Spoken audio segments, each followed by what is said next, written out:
Wir zeigen gleich einen typischen Workshop, in dem eine Storymap erarbeitet wird. Die fiktive Marketingagentur Pappelheld möchte in die Welt der digitalen Geschäftsmodelle eintauchen. Nachdem in einer Design Thinking Phase eine vielversprechende Idee geboren wurde, stellt sich nun die Frage, was ist denn nun das MVP für diese Idee? Solche Situationen beobachten wir in der Praxis sehr häufig. So richtig konkret ist die Idee nach einer Design Thinking Phase nämlich noch nicht.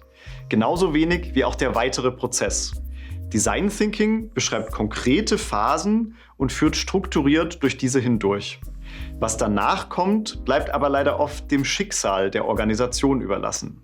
Nicht wenige Ideen schaffen es leider gar nie bis in die Umsetzung, weil diese irgendwo in der organisatorischen Komplexität sprichwörtlich versanden. Die Storymap als Methode zur Definition des MVPs wirkt genau dem entgegen. Wir erarbeiten einen konkreten, kleinen, ersten Umsetzungsscope, anhand dessen unter Beweis gestellt werden soll, dass die Idee funktioniert. So kommen wir schnell zu Ergebnissen und können entscheiden, ob wir weiter in die Idee investieren oder uns doch besser einer anderen zuwenden. Hi zusammen und herzlich willkommen zu unserem heutigen MVP-Workshop. Ich bin Markus, ich moderiere euch heute durch diesen Prozess, liebe Marketingagentur Pappelheld. Ihr habt ja eine sehr spannende Produktidee mitgebracht, die ist durch eine Design-Thinking-Phase durchgegangen und hat da schon ein bisschen Potenzial entfaltet. Wir wollen heute mal überlegen, wie können wir diese Idee aus dem Design-Thinking in einen möglichen MVP-Scope übersetzen. Das Tool, das wir dafür nutzen, ist die Storymap.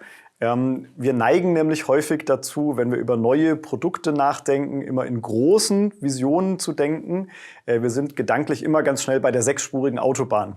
Und die sechsspurige Autobahn zu entwickeln, hat natürlich auch einen großen Aufwand. Und je mehr Aufwand wir haben, desto länger dauert es. Und je länger es dauert, desto später kommen wir tatsächlich ins Lernen. Und wir wollen aber eigentlich so früh wie möglich ins Lernen, weil in der Idee ja meist auch noch ganz viel Unsicherheit drin steckt. Und deswegen MVP reduziert, was sind die Kernfunktionalitäten, wie können wir das, was wir uns da ausgedacht haben, auch testen, um es dann eben gezielt weiterzuentwickeln.